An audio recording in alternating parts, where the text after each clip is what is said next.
কর্মসূত্রে যে ভারতীয়রা নেপালে গিয়েছেন তারা ফিরছেন, আর যারা নেপালের যারা কর্মসূত্রে এদেশে রয়েছেন তাদের মন পড়ে রয়েছে নেপালে। তার কারণ নেপালে কি হচ্ছে তারা এখান থেকে বোঝার চেষ্টা করছেন, বুঝতে পারছেন না। তাদের পরিবার রয়ে গেছে সেখানে, পরিবারের সঙ্গে যোগাযোগ করতে পারছেন না তারা।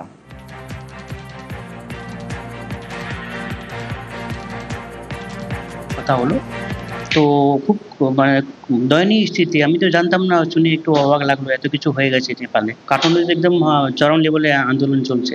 সমস্ত নেতা মন্ত্রী যারা আছে ওদের বাড়িতে নাকি আগুন লাগিয়ে দিয়েছে, ওরা সব ওখান থেকে পালিয়ে গেছে সবাই। আর এমনি গ্রামের দিকে এটা স্কোপ যায়নি, বা আমার গ্রামের দিকে বাবা মা যেখানে আছে মোটামুটি ঠিক এখন ঠিকঠাক আছে, ওইদিকে আর স্কোপটা যায়নি, প্রকোপটা পড়েনি। কিন্তু কাঠমান্ডুতে হয়েছে, কাঠমান্ডুতে প্লাস বড় বড় টাউন পোখরা বটুয়াল এই বড় বড় টাউনগুলো আছে সেগুলোতে এগুলো জুলুস আন্দোলনটা হচ্ছে।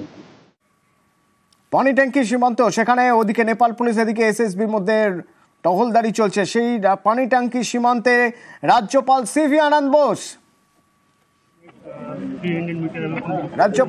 আনন্দ বোস, তিনি গিয়েছেন। তিনি বর্ডারের দায়িত্বে যারা রয়েছেন তাদের সঙ্গে কথা বলে জানতে চাইছেন, বোঝার চেষ্টা করছেন বর্ডার ঠিক কোন জায়গায়, কোথা দিয়ে মানুষ যাওয়া আসা করেন, তাদের কিভাবে সিকিউরিটি চেকিং হয়, চেকপোস্ট কোথায়।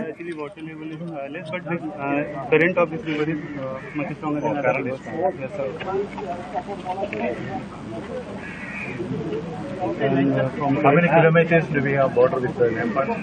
Sir, actually 1751 kilometer SSB guarding border. তড়িঘড়ি শিলিগুড়ি সফরে রাজ্যপাল 1751 kilometers.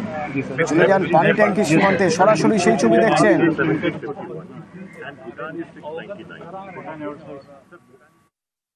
নিউজ